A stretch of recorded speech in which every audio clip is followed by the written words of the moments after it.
PTI को funding करने वाला भारतीय इंद्रजीत दोसांझ कौन? दोनों ममालिक में किसी को मालूम नहीं। इंद्रजीत दोसांझ नाम का बीजेपी का कोई रहनुमा नहीं।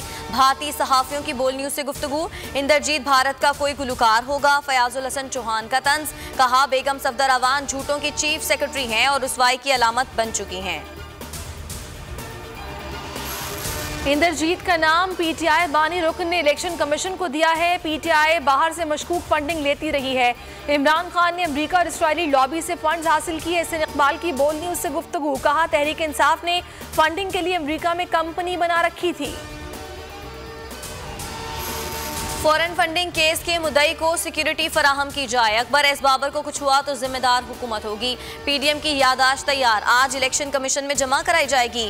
केस की तहकीकात को इन कैमरा ना रखा जाए। स्क्रूटनी कमेटी 2.5 साल में इलेक्शन कमीशन के हुक्म पर अमल में नाकाम रही। इसी कमेटी को दोबारा जांच की जिम्मेदारी दे दी गई। मौजूदा हुकूमत मुंतखब नहीं है। ताकतवर इदारों ने इंतखाबात पर कब्जा करके डफली वाला मुल्क पर मुसल्लत कर दिया। पीटीआई ने भारत और इसराइल के फंड से इलेक्शन लड़ा। मौलाना फजल रहमान का इलेक्शन कमीशन के सामने एहतजाजी मुजाहिरे से खिताब। कहा पहले हुकूमत नाअहल थी, अब सारी पार्टी चोरों का टब्बर साबित हो रही है। लॉन्ग मार्च अगर शाहराए दस्तूर आया तो हुक्मरानों को भागने का मौका नहीं मिलेगा।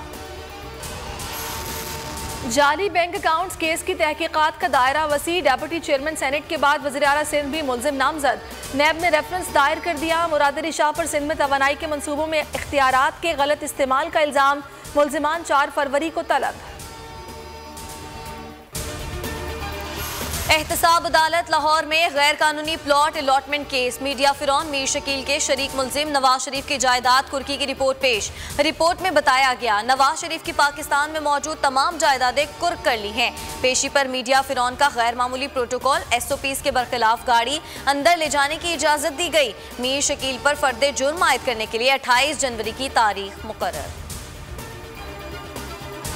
मुल्क में पैमरा से हालात बहुत आगे निकल चुके हैं। किधर में लाना चाह रहे थे हम। 2 नंबर लोगों को बैठाया हुआ है किन किन जगहों के ऊपर और क्या क्या हुआ है इस मुल्क। कई जगह तो हम इसको कुछ कर नहीं ना सकते।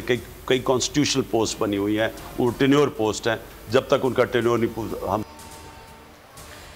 माजी के हुक्मरानों ने मुख्तलिफ इदारों में 2 नंबर लोगों को बिठाया हुआ है। हुकूमत की मजबूरियां हैं, कुछ आईनी पोस्टें हैं जहां से हम लोगों को नहीं हटा सकते। चेयरमैन पैमरा से मुतालिक सवाल पर वज़ीर आज़म का जवाब। वकला, सहाफ़ियों और सिविल सोसाइटी के चेयरमैन पैमरा को हटाने का मुतालबा।